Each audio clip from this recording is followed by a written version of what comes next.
When it comes to rail fanning in the Southeast, the state of Mississippi has a lot to offer. Whether you like watching fast freights on Class I railroads or prefer short-line haulers with unique motive power, Mississippi has it all. That's why we decided to visit the Mississippi Export Railroad on the morning of January 3, 2022. Headquartered in Moss Point, the Mississippi Export is a 42-mile short-line railroad that operates between Evanston and Pascagoula. Being the Monday following New Year's, we didn't anticipate the short line to be idle, but upon visiting the Export's headquarters in Moss Point, we began to suspect that the railroad was still shut down for an extended holiday weekend. Assuming the train crew might be working the north end of the railroad, we decided to drive to Evanston, where the Export interchanges with Canadian National. Unfortunately, the only things we found were 2 idle locomotives and some Canadian National vehicles that likely belonged to the signal department and a trainmaster. Without any luck on the Mississippi Export, we caught northbound CN train A489 south of Cloy Siding between Bexley and Merrill. Leading the train north was a BNSF Railway ES44C4, accompanied by Union Pacific 5460 and ES44AC with controlled tractive effort software. As you'll soon see, the 2 locomotives were in charge of an incredibly heavy train.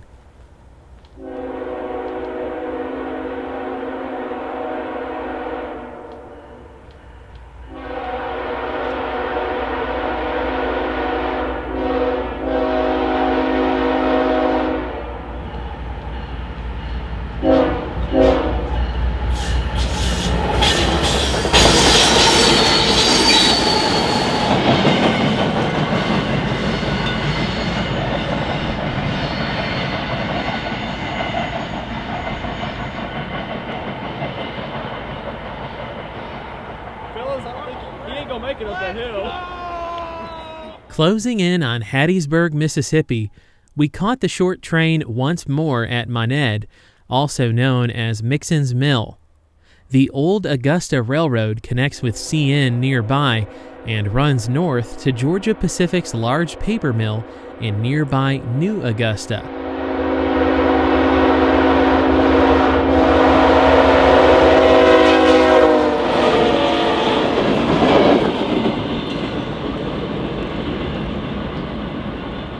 After chasing CN A489 north to Hattiesburg, we honed in on CN's Bell Yard, where Kansas City Southern Railway's Gulfport Turn interchanges cars Mondays through Fridays.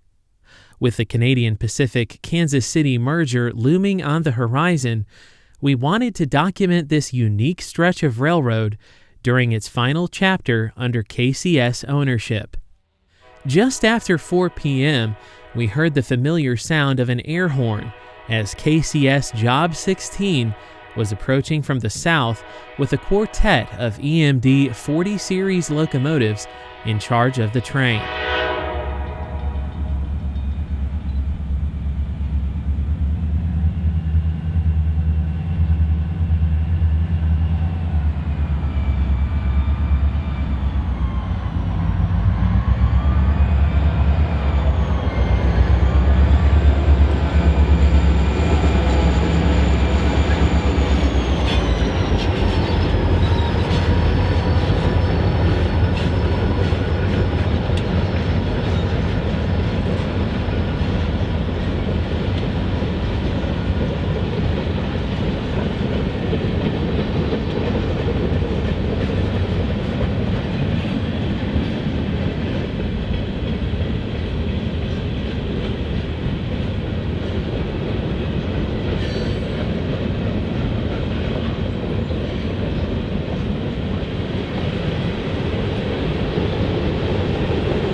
From the air, we're given a better view of Bell Yard as Job 16 slowly eases its way towards the north end of the yard. The two Gray Ghost SD40-2s, bracketed in between the southern bells, are the last of their kind. At the time of this recording, there were only 3 SD40-2s on the roster in the KCS Gray scheme.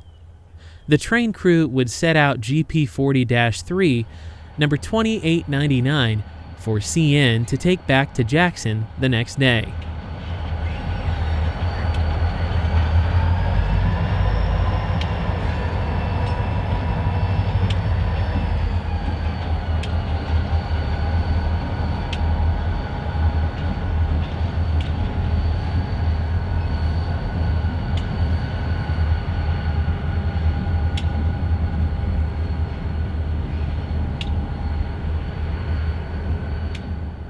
The Gulfport Turn has become a favorite among rail fans as it typically uses older EMD power. KCS Railway's Gulfport Sub, running from Hattiesburg to its namesake city on the coast, is a former Gulf and Ship Island line that was taken over from the Illinois Central Gulf by the Mid-South Rail Corporation in 1986. KCS assumed operation of the line after acquiring the Mid-South in 1994. The Mid-South acquisition was the railway's largest since the Louisiana and Arkansas takeover in 1939. The Gulfport Sub is unique in that it's completely isolated from the rest of the KCS system. Through haulage rights carried on from an agreement between the ICG and the Mid-South, KCS is able to transfer power between Jackson and Hattiesburg. The Mid-South acquisition essentially gave the North-South KCS Railway a new east-west route between Dallas, Texas, and an interchange with Norfolk Southern at Meridian, Mississippi. Today, this route is known as the Meridian Speedway and is a key corridor for both KCS and Norfolk Southern intermodals. The 1,212-mile-long Mid-South Railroad connects with the KCS at Shreveport, Louisiana, and runs due east across the state of Louisiana to Vicksburg, Mississippi, then continues through Jackson and on to Meridian. The Mid-South's main line turns north to Artesia, Mississippi, then east again to Tuscaloosa, Alabama, and finally via trackage rights into Birmingham, with other branches reaching into Counce, Tennessee, and down to Gulfport, Mississippi. Although it is isolated, the Gulfport Sub is one of KCS's most profitable lines thanks to a connecting branch that runs between Delisle and Gulfport, where KCS serves DuPont's massive Delisle titanium oxide plant. It is KCS's largest customer on the Gulfport Sub.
After setting out the GP40-3 and tying onto their inbound cut of cars from CN, the crew of Job 16 was ready to head south around 3 p.m. Central. With the two gray SD40-2s now on the point, we would chase Job 16 between Hattiesburg and Gulfport. As you'll soon see, KCS runs quite fast on the Gulfport Sub. Thanks to track upgrades over the last decade, trains are now permitted to run up to 49 miles per hour in some areas. In the past, trains rarely exceeded 25. Up until about 2014, the majority of the branch line was 90-pound stick rail, but has since been upgraded to all welded rail.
Wiggins, the train stopped for a few minutes so that the crew could chat with the local track maintainer about rail conditions.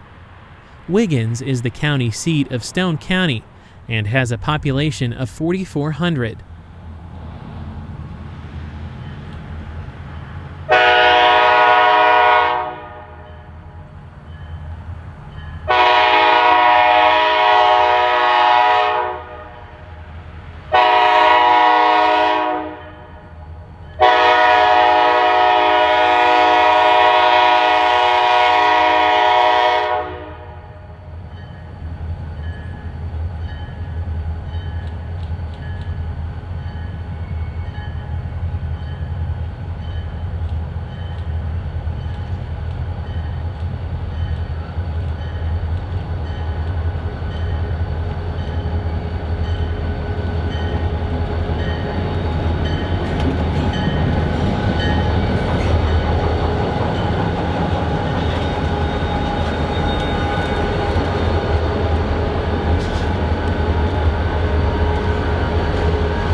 Perkinston, Mississippi is a great place to catch the southbound trains at speed.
We'd like to thank our friends Austin and Noah for being our local guides on the Gulfport Sub.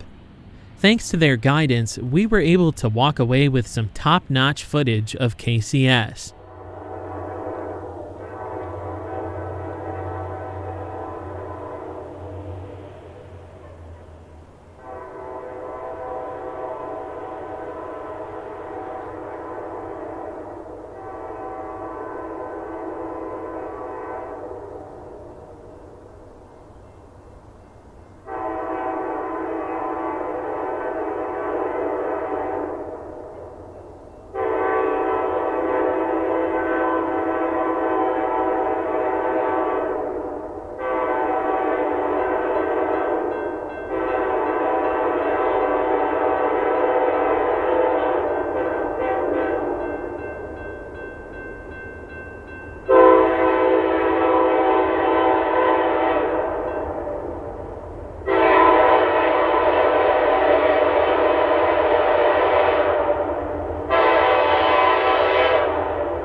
South of Saucier, at the now closed Morton Road grade crossing, we encountered these two curious canines who were protecting their territory.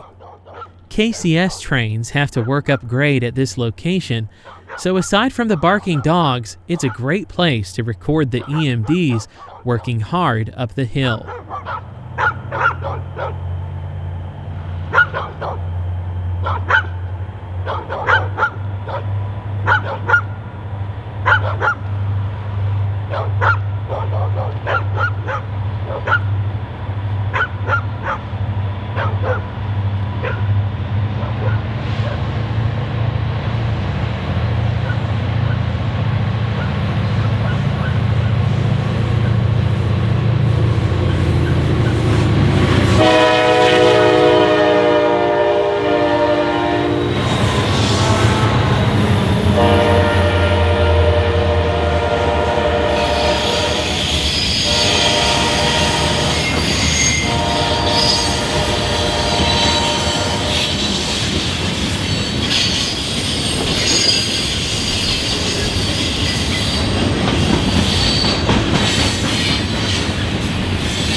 "8 miles from the end of the line, we caught the train one last time north of Gulfport. With the evening light fading into darkness, we concluded our adventure on the Gulfport Sub. However, it wouldn't be our last encounter with KCS on this trip.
The next day, on January 4th, we spent the day trackside along Kansas City Southern's Meridian Speedway outside of Jackson, Mississippi.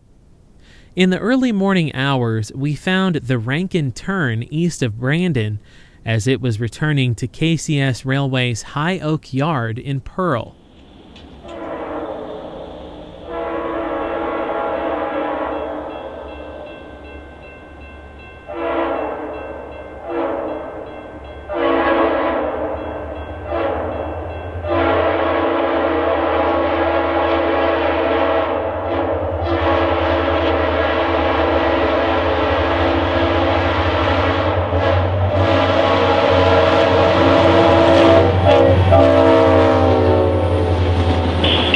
Milepost 7-8.2. Proceed.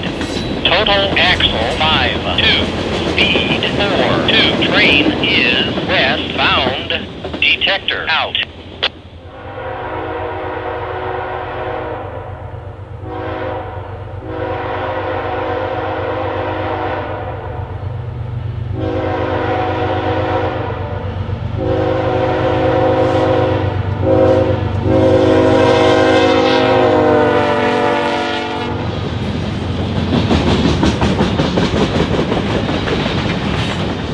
After catching the local, we recorded KCS train MSHNS at West Brandon. The M stands for Manifest, while the SH is the station symbol for Shreveport. The NS stands for Norfolk Southern, KCS's interchange partner in Meridian.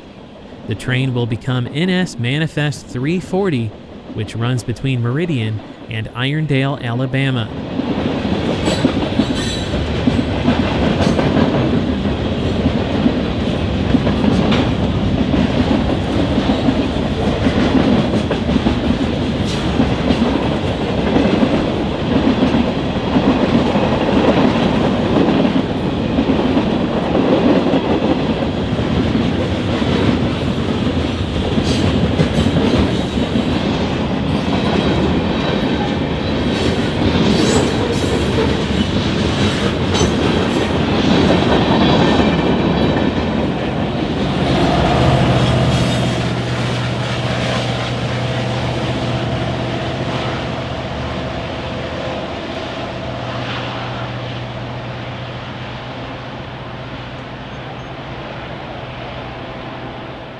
With the Manifest train in the clear, and now well on its way to Meridian, it was time for the local to run west through the control point.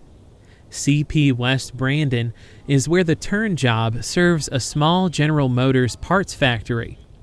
It's usually the local's first stop going east out of Pearl.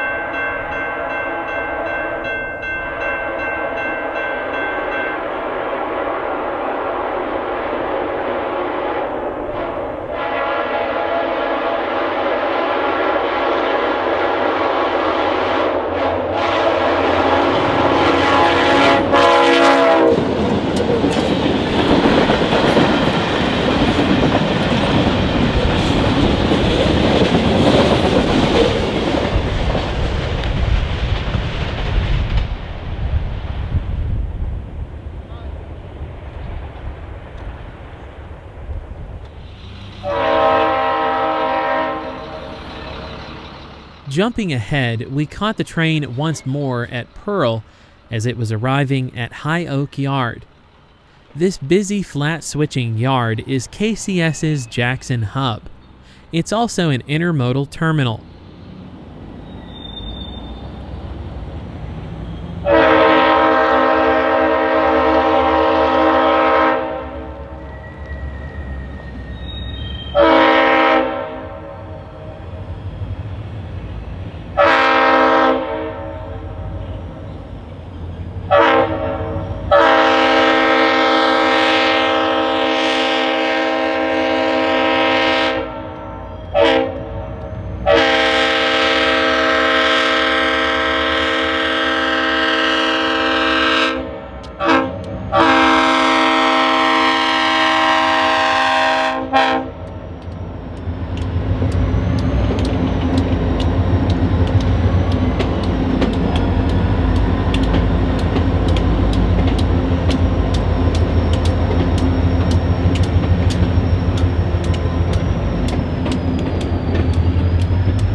The vintage auto parts boxcars in the train's consist were picked up from the GM factory in Brandon earlier that morning.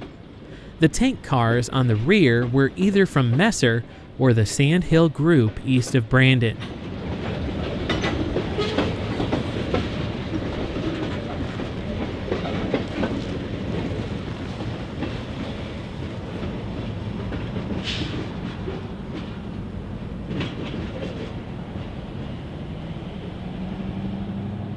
We watched the Rankin Turn enter the yard as a High Oak Yard crew was kicking cars. KCS crews at High Oak are very friendly and often wave to rail fans.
As long as you keep from trespassing on KCS property, High Oak can be a great place to watch trains switching all day long. Over the next several years, the beautiful Southern Belle paint scheme will slowly disappear, giving way to the new image of the Canadian Pacific Kansas City Railway. Canadian Pacific completed its acquisition of the Kansas City Southern on December 14, 2021, a historic day for the two companies. Immediately upon closing the acquisition, the shares of KCS were placed into a voting trust with Dave Starling, former KCS president and CEO, appointed as the voting trustee. The trust, which ensures KCS will operate independently of CP, will remain in effect until the U.S. Surface Transportation Board issues its decision on the company's joint railroad control application to create the Canadian Pacific Kansas City Railway, the only single-line railroad linking the United States, Mexico, and Canada. Expected benefits from the business combination won't be realized until the STB approves CP's control of KCS's railroads. Upon obtaining control approval from the STB, the two companies will be integrated fully over the ensuing 3 years, unlocking the benefits of the combination.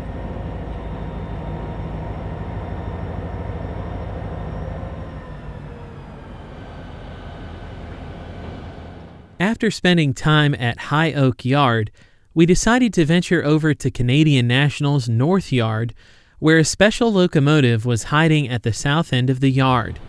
Delivered as an SD45T-2 to the Southern Pacific in September of 1973, this Bessemer-painted EMD was to lead local train L562 to Brookhaven, Mississippi that very evening.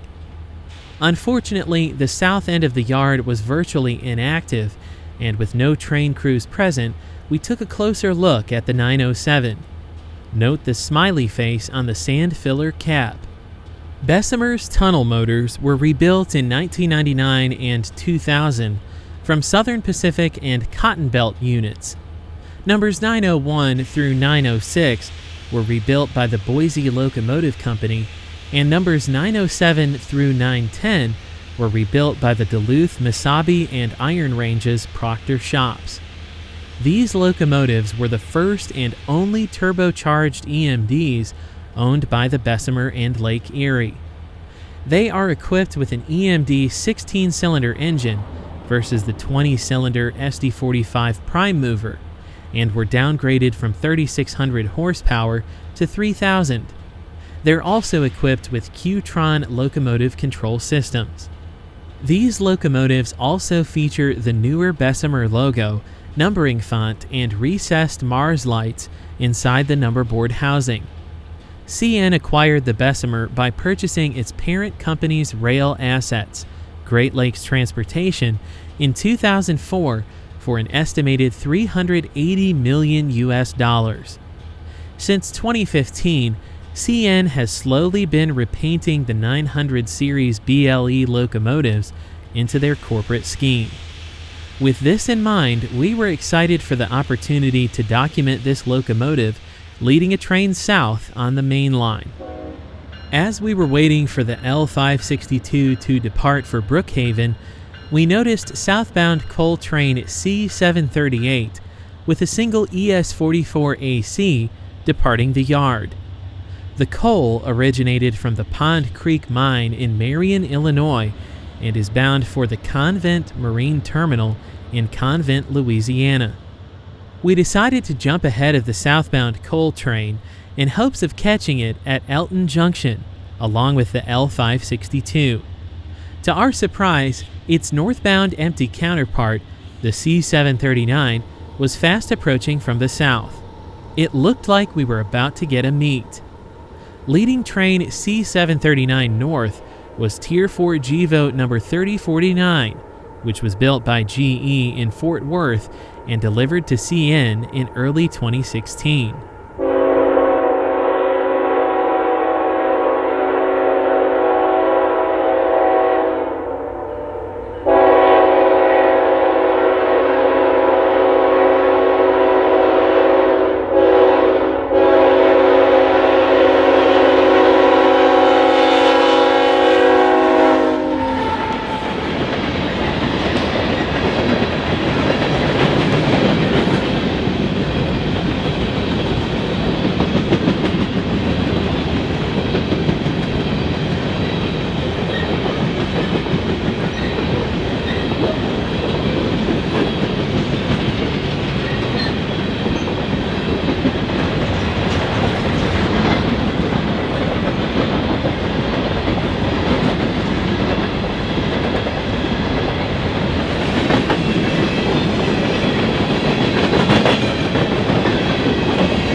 In DPU service, CN ET44 number 3081 was seen bringing up the rear of the train. In this era of precision-scheduled railroading, it's not uncommon to see fewer locomotives hauling longer and longer trains.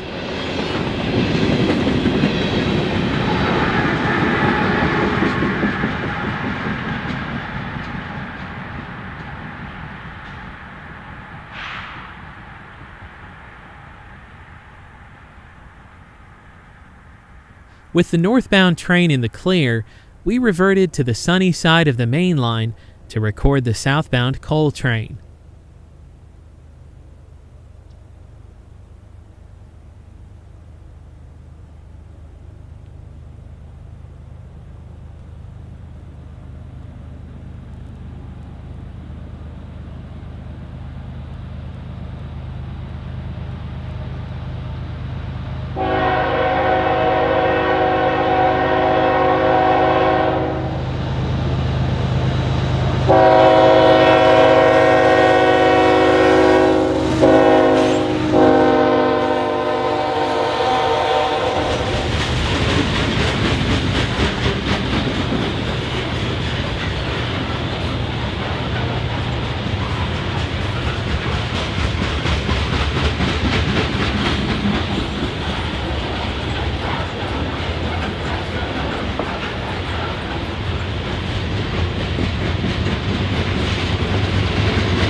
Unfortunately, we learned that L562 was annulled for the evening, so we decided to return to High Oak Yard to see some more KCS action before the sunset.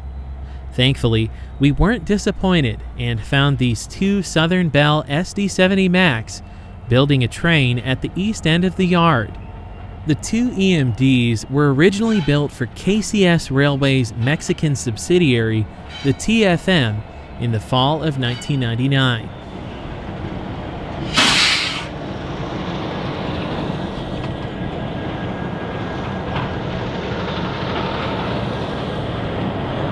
At the time of our visit, the classy-looking locos were being used as the Vicksburg local power.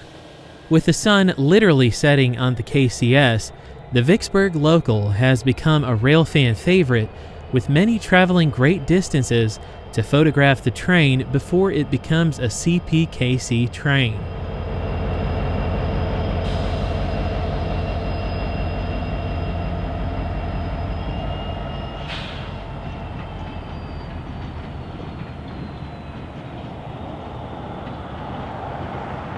About an hour later, the locomotives were seen pulling a long cut of cars out of the yard.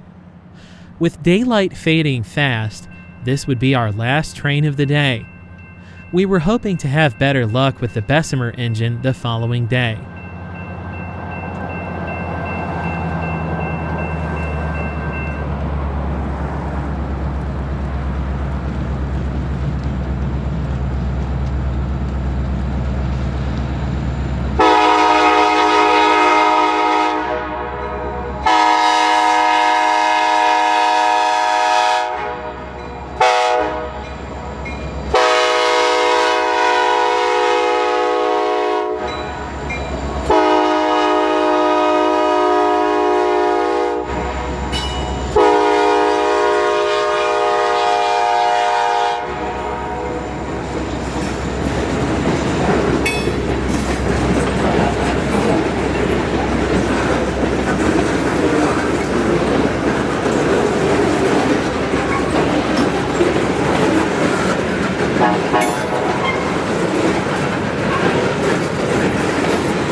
On the morning of January 5th, we found the Rankin Turn once again at West Brandon.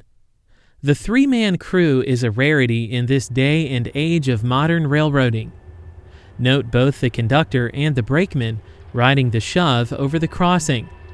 The train had just finished working the GM factory and was prepared to continue east beyond Brandon.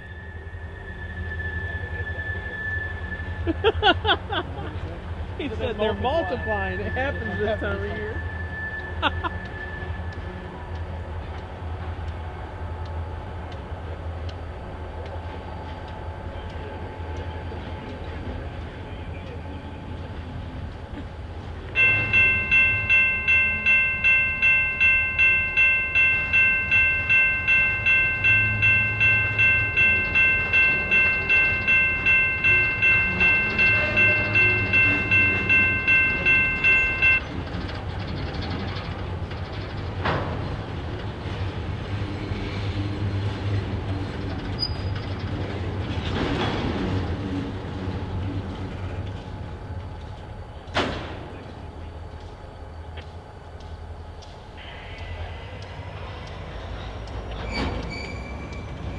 Good morning. How y'all doing? Good, good.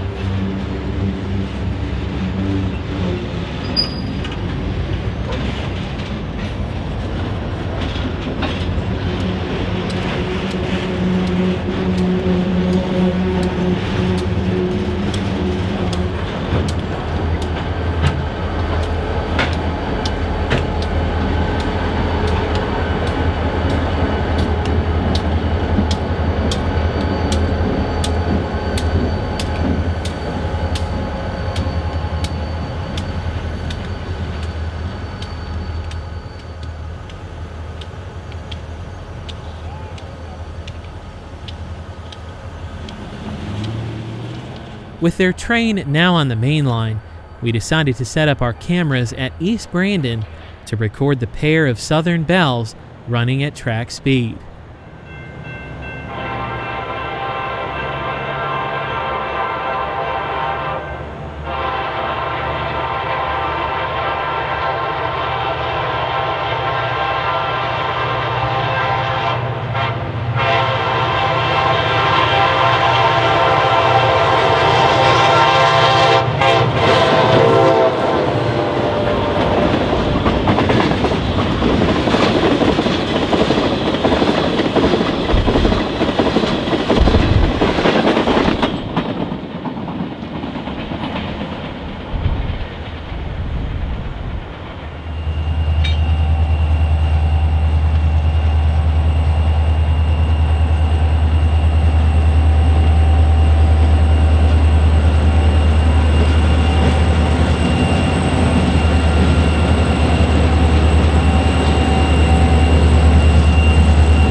Back at High Oak, we found the same pair of EMD GP40-3s working the east end of the yard.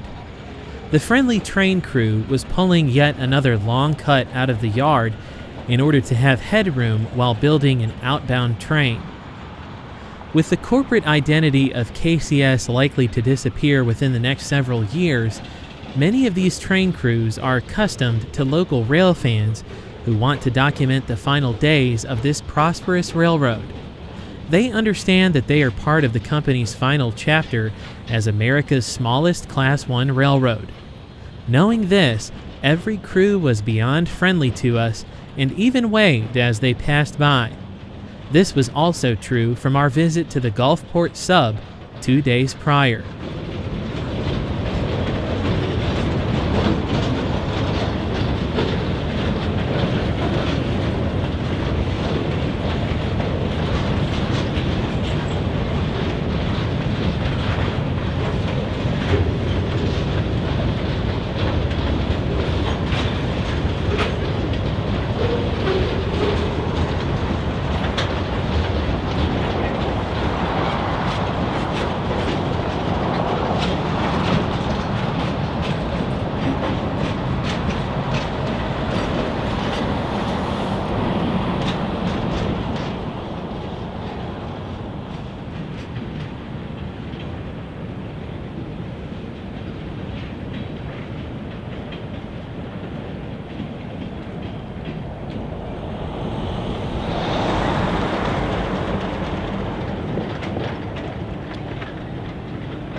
As the crew shoves the cut back into the yard, you'll notice more of the high-cube boxcars that are used for auto parts.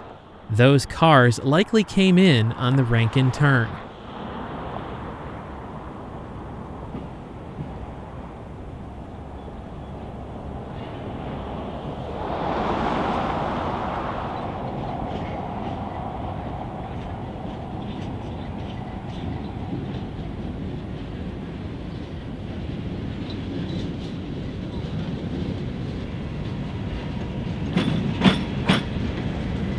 Morning.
At the east end of the yard, a set of KCS locomotives were about to be moved into the yard after being refueled by a truck.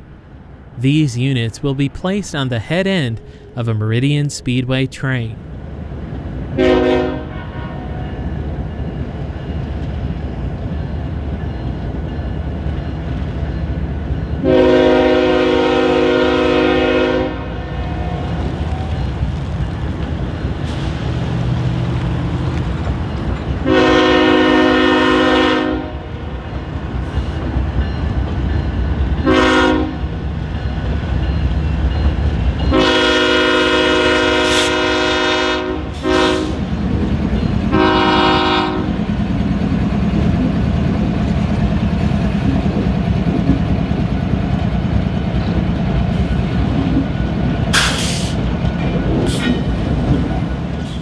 Reintroduced in 2007 by then CEO Mike Haverty, the iconic and colorful Bell paint scheme was originally applied to Kansas City Southern's most renowned train, the Southern Bell, which operated from 1940 to 1969 between Kansas City, Missouri, and New Orleans, Louisiana.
After recording the power move at High Oak, we returned to East Brandon, where the Rankin Turn was making its trip back west to the yard.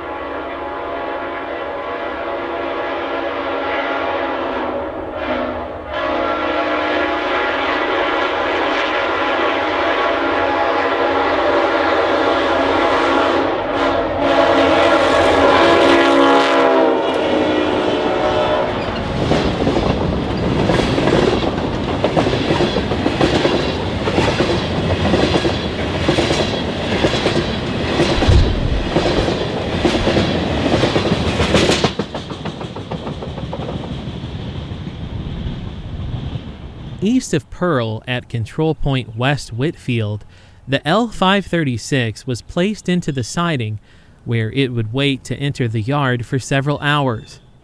While there, we noticed a train with a single GE poking out of the yard.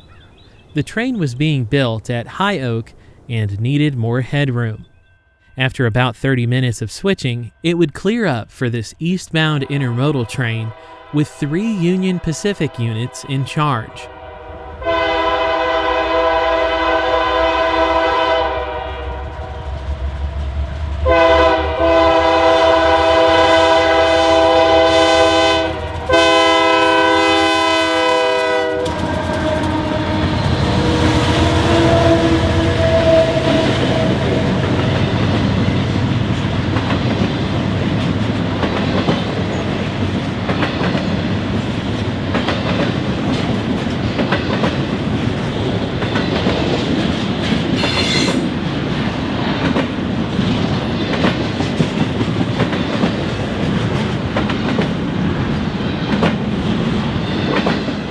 KCS Intermodal Train ZLCAI is bound for Meridian, where it will be handed over to Norfolk Southern. It's a Shreveport to Jacksonville train by way of Norfolk Southern in Atlanta.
After receiving word that the Bessemer SD40-3 was about to head south with CN train L562, we left the KCS and returned to Elton Junction, where we found the southbound Amtrak train number 59 being pulled by locomotive 59.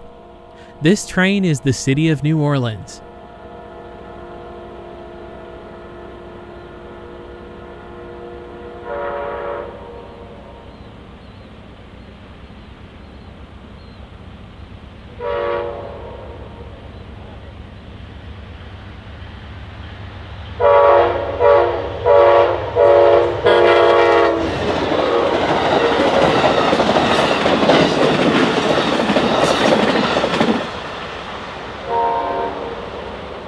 An hour later, after the friendly track gang cleared up their work, L562 came into view.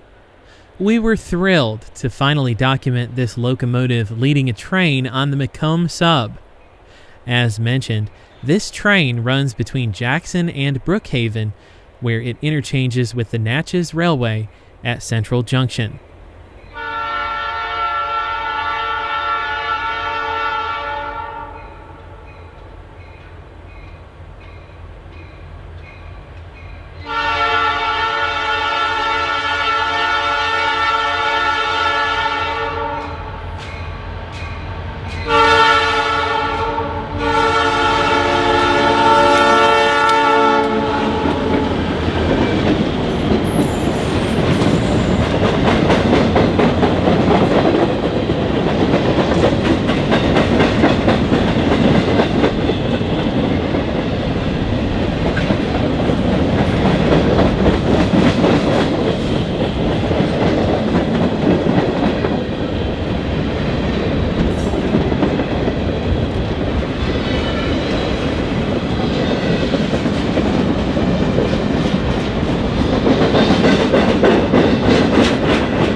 Running south out of Jackson, L562 runs track speed of 50 miles per hour. It's hard to chase, but thankfully the local would be ducking in and out of sidings for passing freights. After capturing the train at Elton Junction, it was held at the south end of the siding, which allowed us to get ahead of the train at Terry, Mississippi. Terry was first settled in 1811 by pioneers from Virginia. In 1867, the town was established when the railroad was built through the area. Although a sleepy town, the community boasts a beautiful Illinois Central Railroad depot operated by a nonprofit. While waiting for the train, we visited with one of the volunteers to learn more about the depot. Well, the Terry Depot has been moved back from Jackson. It's been back since about about 20 years now. So we spent about $250,000 to renovate the depot, and we're now a 501c3, and we operate the depot for community purposes. That's what our mission statement is. We're here for the community. So we have dinner theaters that keep us operational. We have model railroads that we set up for Christmas, and we open that free to the public so that they can come in and see what the depot looks like, and they can actually stand right here on the balcony and see the trains go by. This is as close as you can get to the trains lawfully nowadays. So how important is it to you to preserve history in this town? Well, this is an old town, as I was telling the young man a while ago. Primarily a crop farming and lumber industry. We had all down through here, but the railroad basically built these communities all up and down this railroad, and we sent the crops that were produced on the farms out from here. We sent the crops back north on the steam lines. Very cool. You excited to see the Bessemer and Lake Erie engine? See it all the time. There have been hundreds of pictures taken since it's been running up and down through here. Awesome. Well, we can't wait to see it. Thanks for taking the time to talk to us. You're quite welcome. With the southbound signal now showing clear for L562, we waited patiently for the train to come into view. We're grateful for the hospitality of David Hester, who showed us around the depot. He's got a crossing right here.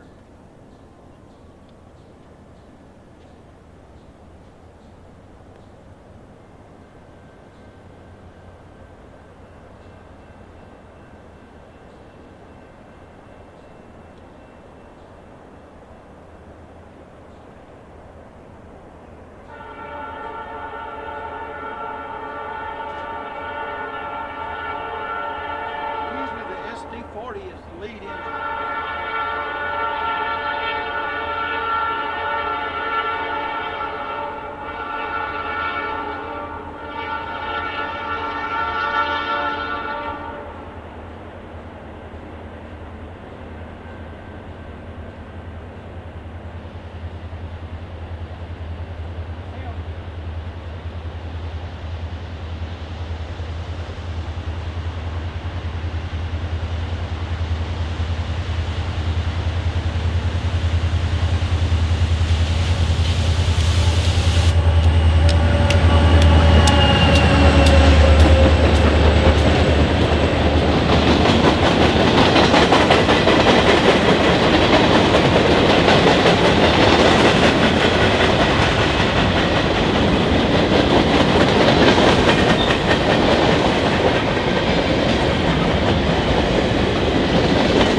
At Crystal Springs, the local was to be held at the south end of the siding in anticipation of the northbound City of New Orleans. We caught L562 from an overpass south of town.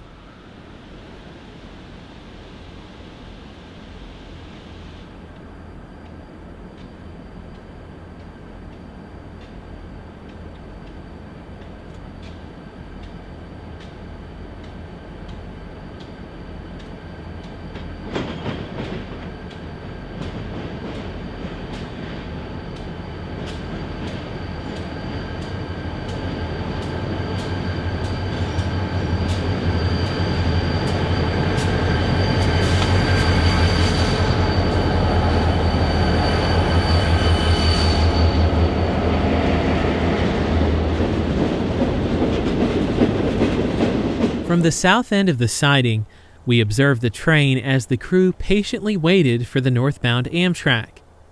Not realizing how close the city of New Orleans was to our location, we drove further south to Hazelhurst, where we missed the northbound passenger train by mere minutes. It would be about 30 minutes before L562 rolled through Hazelhurst, so we took a few minutes to observe the town. Hazelhurst is located about 30 miles south of Jackson and has a population of 3,800. The station, an unstaffed flag stop, consists of a single platform with a small shelter located next to the old Illinois Central Depot, which was built in 1925 and is now occupied by the Hazelhurst Depot Museum.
The small community of Beauregard is where we caught the train punching through the forest on a sweeping curve as it made its way to Brookhaven.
Brookhaven would be where we caught our last glimpse of the train before nightfall. The city of 13,000 is the seat of Lincoln County and was named after the town of Brookhaven, New York by founder Samuel Jane in 1818.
L562 will interchange with the Natchez Railway at Brookhaven before returning in the dark to Jackson.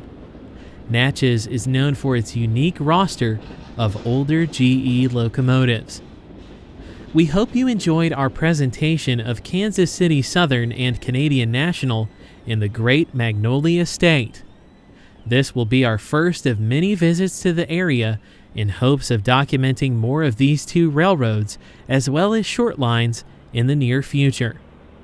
Thank you for watching Delay in Block Productions. Until next time, happy railroading.